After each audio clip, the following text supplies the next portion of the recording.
Hi, I'm Jeet from Espressotec Sales and Service. Today I'm going to be doing an overview on a new machine from Philips Saeco. It's part of their Intelia lineup and it's the Focus. So it's right here, it's redesigned completely on the exterior compared to the previous model, the Intelia lineup. So with the Focus, you're pretty much going to get almost all the features that you really need in an espresso machine. So it is quite a premium espresso machine. It's compact, space saving, but it has all the features you need. Up top here, you have your bean hopper. It's got a finger guard in there so you don't hurt yourself. If the machine's grinding, you're not going to be able to touch the burrs. Furthermore, you also have your bypass doser here. Also, if you move the beans around, right there on the top right corner, you'll see that that's your grind adjustment. So there's 5, incremental steps, but there's still 5 steps for the grind setting. And then if you turn it clockwise, it's coarser. Counterclockwise makes it finer, but you can pretty much leave it set from where it is on the factory. Put that back up here. Here you kind of have a cup warming tray on the front of the machine. The unit itself takes 90 seconds to heat up and then it's ready to go. It's also got energy saving modes and such too. So here you have the main interface of the machine. So starting at the top left, you have 2 programmable shot sizes. So this one you'd keep for espressos, this one you'd keep for coffees, and basically with these 2 buttons here, you can press them twice. So when you press them twice, it will make a double shot. So it'll make a shot, and as soon as you're done making that shot, it'll make another shot right away. I can't do 2 at the same time. They're really easy to program. You simply just hold it down for 3 seconds and then let go, and then I'll say a memo, and then you can pretty much stop it at any time to whatever length you like. If I press any of these buttons down here, that will take me to the steam or the hot water function, which is done through this steam wand here. So you can adjust it, gives you pretty good wide angle here, so you're able to fit a nice good sized pitcher if need be. If you're frothing your milk, it takes 15 seconds to get that rapid steam up, and you can simply, once you're done steaming, take off the Panorella frother, give it a rinse, and then slide it back on. So pretty easy for cleaning, but when you're done with that, click escape.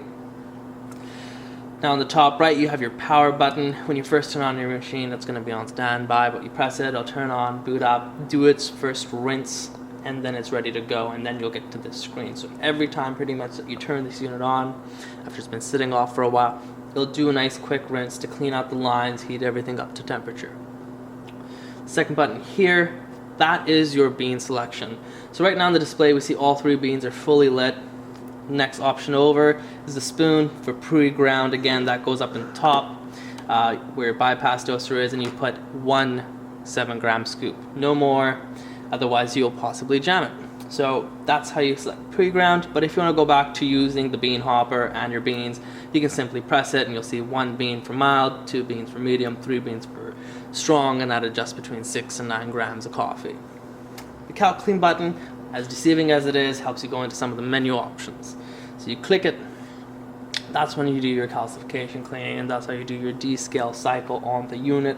But you can scroll through, and from here you can adjust your water hardness, and you can further activate or inactivate the water filter if you choose to run the filter.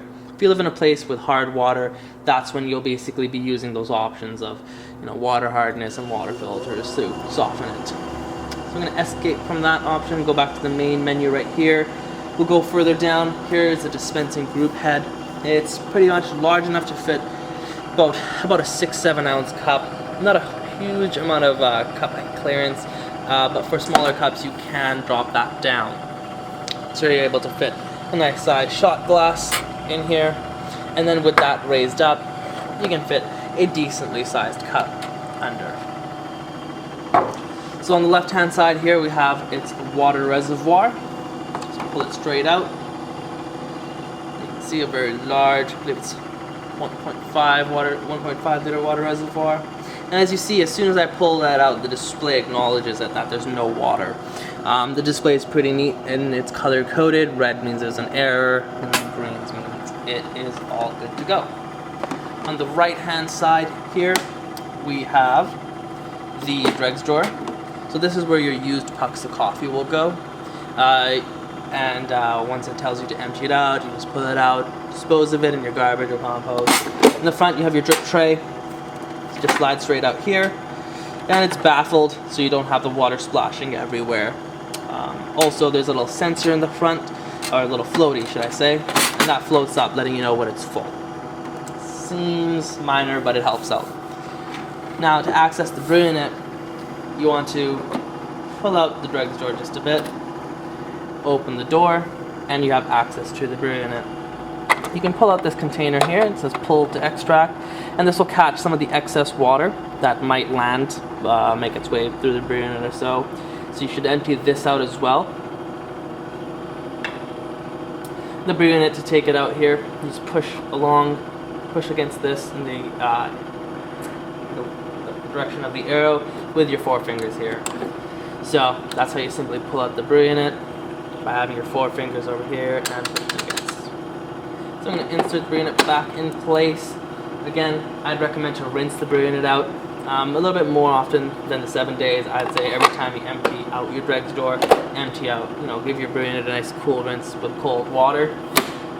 So that's, with the door closed, we're back in normal operation, and so that's the overview on the Philips Saeco Intelia, kind of going over all the features of it.